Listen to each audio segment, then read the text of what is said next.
Hi YouTube, this is Casual with a NerdHammer.net Battle Report. This is my round 3 of the Crossroads. If you watch the last 2 reports, I got one disappointing loss and one big win over the Pirates.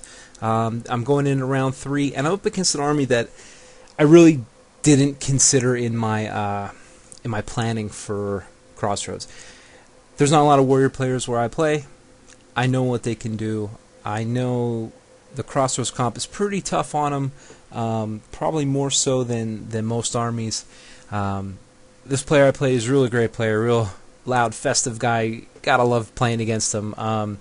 This is the first time I got to. I've seen him at other Crossroads event. We just never tangled, and here we are sitting on, I think, about table 30 something, 31 maybe.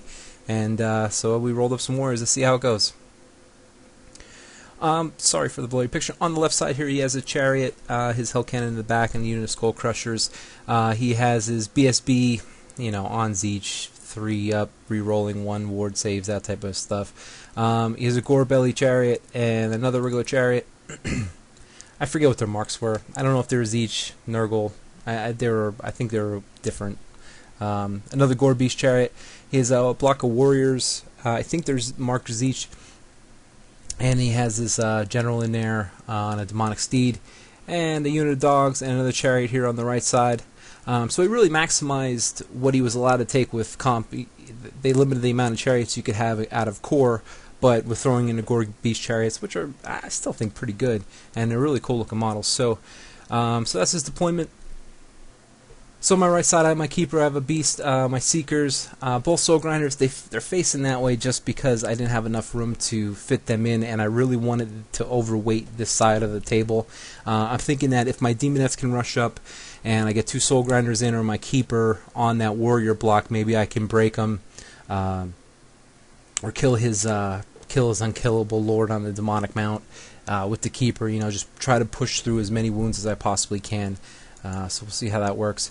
In this side of the table, I got these Seekers in behind the building. I'm just going to throw them in the building for now and determine where I need them later. And on the left side, all my Furies, Beast of Nurgle, and my Seekers. The Seekers, I really want them to shoot up and just get into the Hell Cannon. It probably can't kill them, but it'll tie it up, and it should take them a round or 2 or 3 to kill them off. So I like where that's going. The Furies, I'm really just going to try to frenzy bait his Skull Crushers on this left side and really keep them out of the combats on the right, because I know I'm going to be on those Warriors for a little bit. As far as the Chariots in the middle, I don't really have an answer for them, besides letting them get close and bubbling Cacophonic. That's about the only thing I really have. I guess the Soul Grinders I could put in, and a lot of this thought is coming after the game, of course. At the time I wasn't thinking, but I probably should just let one of those Soul Grinders get in there and try to bust through them. The more that I think about that matchup, the more I think I like it.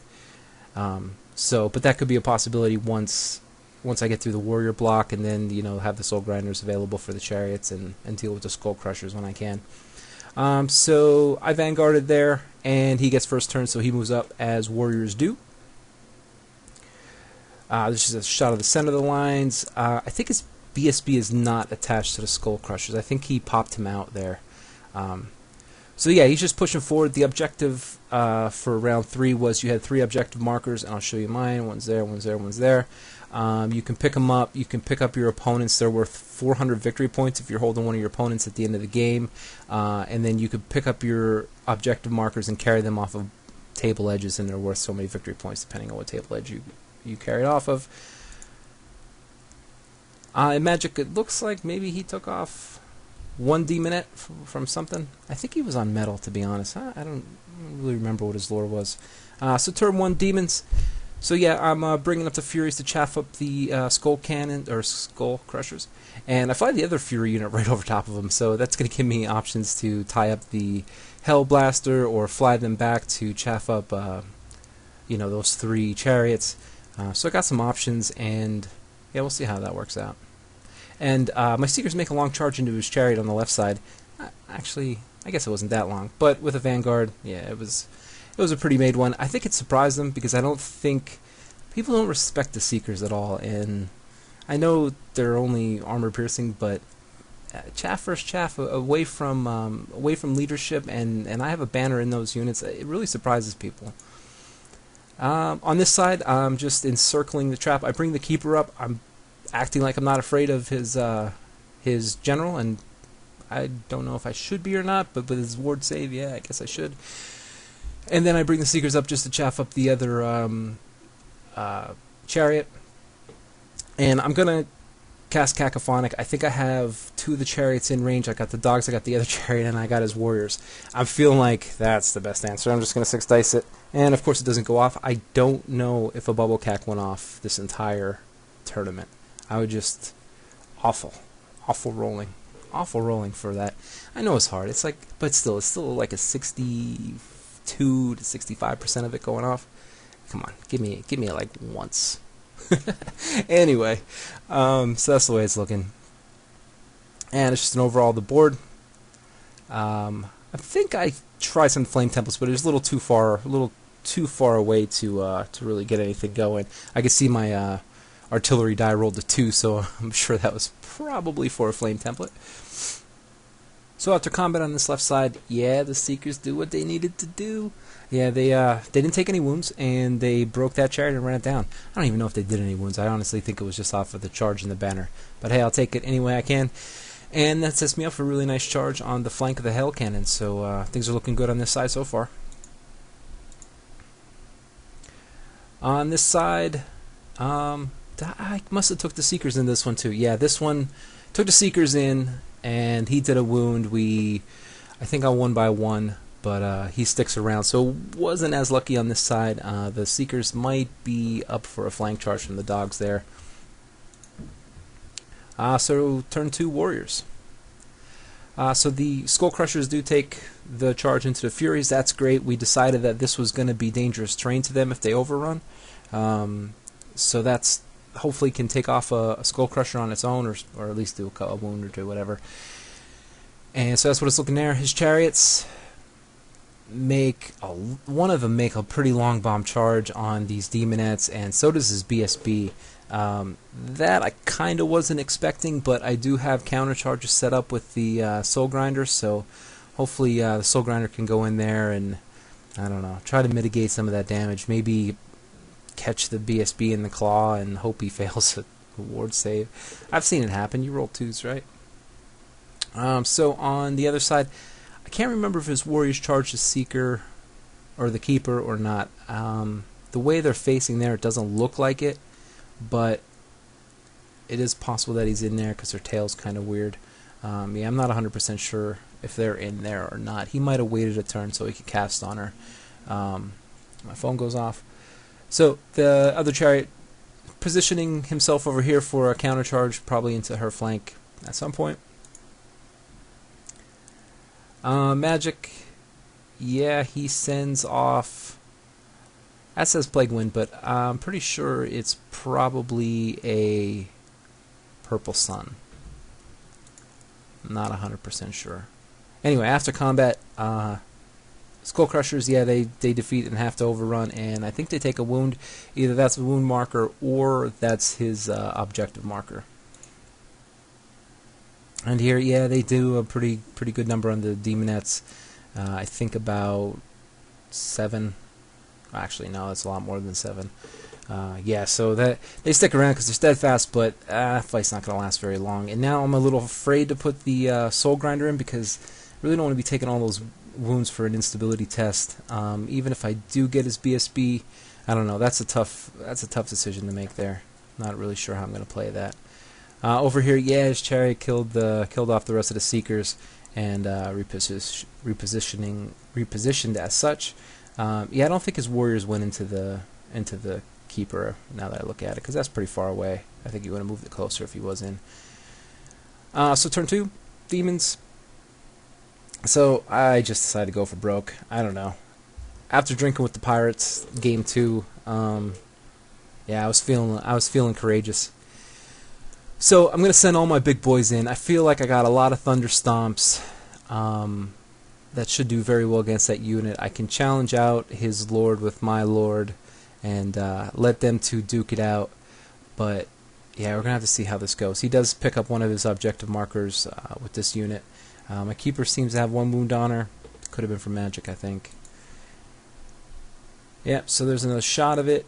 I bring the Furies over to chaff up his other chariot so they don't get into the Soul Grinder. And yeah, that's what's going on there. On this side, this was so close, so disappointing. So I decided to send the Beast into the rear of the Skull Crushers. He does have a champion in there. I thought maybe I'll accept it with a champion if I challenge. But anyway, I thought charge and a rear, so that's 3. I don't remember if he had a banner. I don't think he had a banner. So I'm up by 3. If he doesn't somehow push a wound through on the Beast, I'm looking really good to just sneak that unit with a single Beast and Urgle. I guess he would be steadfast, but I think they're leadership 8, steadfast 8. I've seen that fail a lot of times. It's kind of a gamble. I mean, I guess I could have just kept the Beast around to chaff them up one more time, but I'm going for broke on the right side. If it doesn't happen in the next turn or two, these Skull Crushers are going to be insignificant anyway at that point. So after combat here, yeah, I take a wound on the middle Soul Grinder. What he decided to do was make way with his Lord, so he's blocking off the attacks from one of the Soul Grinder on the unit. He accepted the challenge with his champion, which is a good move. I'll swing through her real quick, and I'll swing through him really quick, and up my combat res. But yeah, I don't know. I think I rolled extremely low for my Thunder Stomps too, and I can't Thunder Stomp in the challenge, so that took a Thunder Stomp away from the keeper. So yeah, the combat didn't go as well as I would have hoped early. So yeah, I really got to pick up the pace with this combat, because I got 2 chariots that are ready to countercharge. Yeah, just poor positioning on my part. I think I could have kept the keeper out of combat for a little bit and stayed true to my my strategy of using the flame templates to get me an advantage on blocks like that, using the Soul Grinders on stuff that I can beat up with the claw, or just all the high strength attacks and the high toughness, and just try to take down units. I was playing this way too fast and aggressive. I don't know if I was just trying to counter the aggressiveness of warriors with aggressiveness, and I think this is one of those scenarios where I should have stepped back and not be the aggressor. I play so aggressive. This actually makes me want to play warriors watching this game, because this is my style of play. I mean, I don't know if you guys catch it from my Bretonian battle reports and my Daemons. I'm most comfortable when I am forward and charging and just trying to just be the aggressor in the game. I guess it just fits my style. I was a striker in high school and college soccer, so I'm just always thinking aggressive and offensively. And turn 3, warriors. And here comes some more charges. So the Skull Crushers are just passing their dangerous terrains like bosses, and I didn't expect them to get into the Furies like this. I don't think it was a really hard charge. I really wasn't looking for it. You can see my Seekers went up into the Hell Cannon last turn. I think they're down to like 3 models. This chariot, of course, goes into the Furies also, and this fight's wearing on. The Demonettes are just taking a beating at this point. They were still steadfast last turn. My other unit is in the building. There's nothing that they can kill on this battlefield. I mean, yeah, maybe a chariot through combat res and running it down, but man, this is not looking good. I'm in tough shape right here. He brings both chariots into the keeper. That's okay. I got a challenge, and if he doesn't take it, I'm gonna be sending his Lord back. But the impact hits are definitely going to go through first. So yeah, it's rough. It's not looking good, and it can go either way right now. I mean, if I can take care of this warrior unit and break loose here, I'm in really good shape. But it's all lying on this unit. Yeah. So after combat, they cleaned up the rest of the Demonettes, are facing the rear of the Soul Grinder, this is the time where the Warriors have to get beat up pretty bad. And they don't. So he puts me on instability test. My BSB is dead from this combat here. I just did not expect him to get into the Seekers that first turn. So the instability test popped both Soul Grinders. I have 4 wounds on my Keeper out of 5. Yeah, that's just bad news bears at that point. Turn 3, Demons. In the challenge, he ends up killing my Keeper, and yeah, that's pretty much the game. So it was a big loss. It was a tough loss. You know, it was one of those scenarios where I'm just looking at my deployment and just hating how I set up, and I'm willing to bet my opponent could see my mood change from the beginning to the end of this game, because, you know, I feel like I didn't give him a good game. I don't feel like I was rude to him in any way. You know, I always try to keep it friendly, but I just feel like I wasn't as engaged in the game. I mean, it was so quick. This was a really fast game, obviously. But you could tell by turn 3 it was dead. But yeah, I just feel like I didn't give him a great tactical game. You know, I was still friendly, but I wasn't talking much. And my friends know when I'm not talking, there's something wrong. So. Yeah, it was a tough loss, and Warriors were just something I wasn't really prepared for, and I didn't even play Warriors once in my practice games leading up to this, and that was definitely a mistake. I honestly didn't think I would run into them. I don't know why I would think that, but for all the armies that I did play against and was prepared for, Warriors of Chaos definitely weren't one. But look, my opponent is a really great player, great guy. I'm actually really happy to get a game against him. You know, I've known him, and friends have gotten games against him at Crossroads and stuff, and they say he's fun to play with. And he was a joy to play with, and I feel bad that I didn't give him a better fight for his money. But I'm sure he was happy with the 24 points, though. So. Yeah, that's it, guys. After day 1, I'm actually sitting on 33 points because I got 3 from first game, 10 from that second, 10 from the second game. No.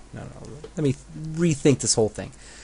33 points. I got 3 the first game and 20 the second game. So I'm at 33 points. I'm very mid to low tier at this point, but. You know, it's the end of Saturday. We're gonna go out, have some beers, get some food, talk some shit, and see what tomorrow brings. So thanks for watching, guys. Round 4 is underway, and I'll catch you all on the next one.